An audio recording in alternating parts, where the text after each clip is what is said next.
Hello and welcome to today's video. My name is Elian Ascarate, and I'm a psychologist working for academic coaching for world changers.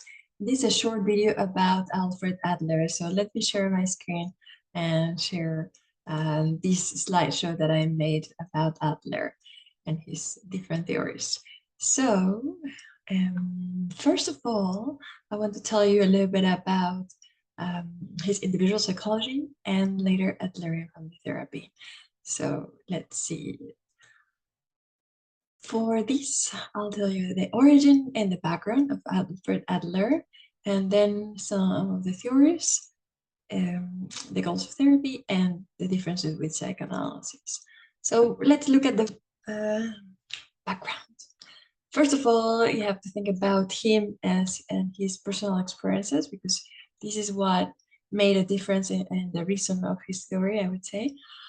He was born in 1870 until he lived until 1937, and his childhood was marked by illnesses and awareness of death, but also jealousy, intense jealousy of his older brother. That created some feelings of inferiority, and in a way he compensated in his own life for these weaknesses through persistence and striving for superiority, as he later said. And he was also working for a while with psychoanalysis and Freud, and because of that he is considered a new Freudian theorist. However, he changed from Freud's perspective on the past and all these childhood experiences as determining and the only way that you could talk about your present or your future. He focused on the future as a possibility of change. So you're not determined by your past, you can change in the future, whatever you want to do and be. And he also wanted to understand more about the family, his own family, of course, first of all, but then the other clients or patients' families and how they would affect the individual. He had a special interest in the lifestyle that it created this personality theory that we're talking about later. And he thought, even though his theory is called individual psychology, he thought that it was very important to see the individual in a social context, because a lot of the elements that he would describe later about inferiority and superiority were in relation to comparing yourself with others. I already talked about this one.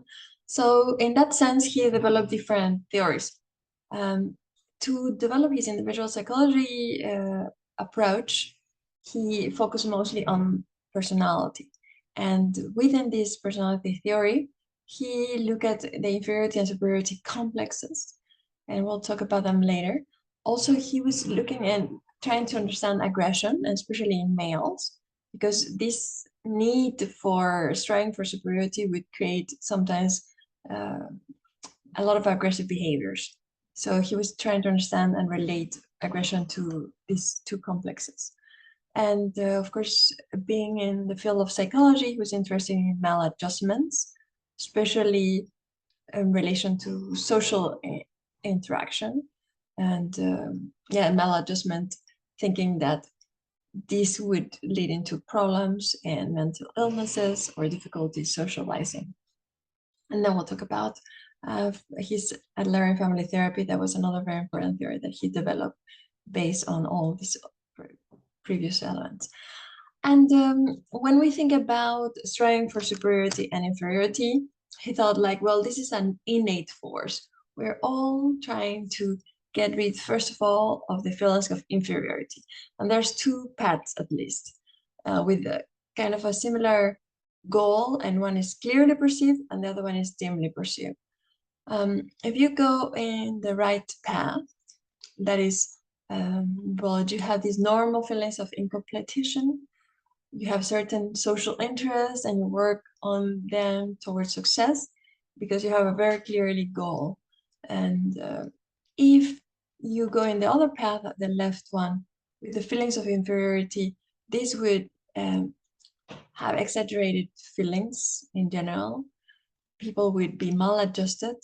Could be that there is some personal gain if you are working towards superiority, but there's not a clear goal in your life, and that is not necessarily the healthiest way of striving for superiority or the final goal of feeling better.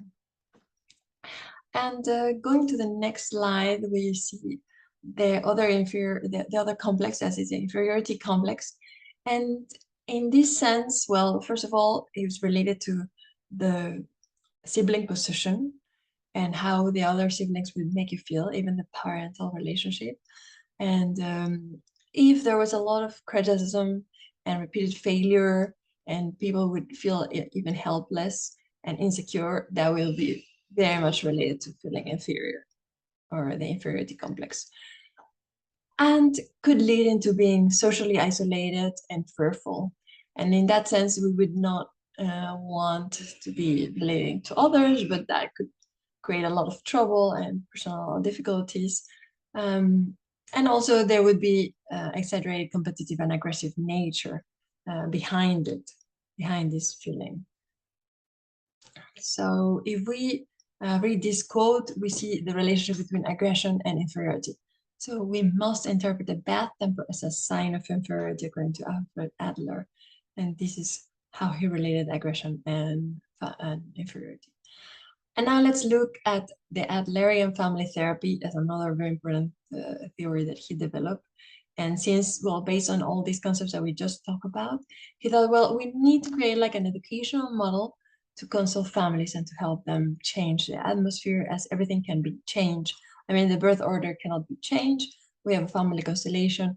We know what has happened in the past, but we don't want it to continue affecting the individuals and their lifestyle. So looking at all these elements, we work in collaboration. Well, the therapist works in collaboration with the family. So he joins the family in understanding and helping them change. And then also, of course, in the case of having children that are misbehaving, understanding the purpose of those behaviors or misbehaviors, of course. And yeah, looking at the whole family constellation, he thought, well, it's important to see the sibling position because this birth order will shape your personality.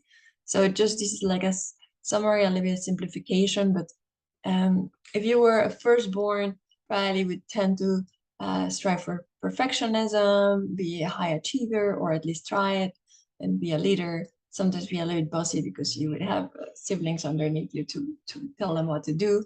You would feel responsible and maybe motivated to keep on working and acting on behalf of the whole family. And you would be more conscious about what it means to have a family. Excuse me. Could get to be controlling, maybe cautious, reliable. If you were the middle born, you would be more social. Sometimes maybe the child would feel left out and could be rebellious and could feel himself as a peacemaker in problems between the older and the younger siblings. He would be more adaptable because of this nature of being in the middle, and to a certain degree more independent than the firstborn that was too close to the parents. And yeah, being in between people, he could create this feeling of having to please others, so be a pleaser. If you were the last born, probably would be even more social, maybe charming and outgoing, and maybe less complicated than the other siblings. Could tend to have a manipulative behavior strategy to get some attention from others, as he is someone or she would be someone seeking attention, and yeah, always thinking like you're the center of everything, and would like to be more fun than the other brothers, more responsible. And in the case of having no siblings, then being an only child would create a lot of pressure, but also a lot of attention, healthy attention, if the parents were yeah, thinking that this is really important, your education, etc. So being the center of attention, you might mature faster and also seek for approval. You're always working and living with adults, interacting with adults. So that would also create certain level of responsibility and perhaps even perfectionism. You would try to be confident. Well, you would be a leader and perhaps also very conscious and feel more confident than if you had many siblings, according to well, this summary, of course, is a little bit limited, but it's a good approach. And in that sense, well, this is just like the basics to understand the family, but then we would need to look at the therapist's goals. And when you're working with a family, something that is important is to unlock mistaken goals and interactional patterns, because maybe the family think that there's a reason why they're coming to these sessions. They want to solve a problem between siblings, or the parents don't know how to be parent. They need some parental training. But they are not looking at the interactional patterns that being in a therapy would help you see and be more conscious about them. And also, it's very important to engage the parents. As I said, this training, parental training, and being more involved with the children is very important. So have a collaborative assessment of their experience, of their learning experience, and then maybe emphasize the family motivational patterns, as this is also an important element of the dynamics, the family dynamics. Finally, the main aim is to initiate a reorientation of the family. So in general, help them reorient their goals and their whole life, family life. And I mentioned at the beginning that Adler worked with Freud and he's a neo-Freudian. However, some of the things that he didn't agree with, psychoanalysis are, for example, related to how Freud saw that man is motivated by sex and aggression, while Adler thought man is motivated by social influence and striving for superiority. Freud thought people have no choice in shaping their personality, while for Adler, there's a large responsibility of shaping who you are, and you have the choice and the possibility of changing. For Freud, the present behavior is caused by the past, while for Adler, the present behavior is shaped by the future. So you want to work towards the future, the future goals.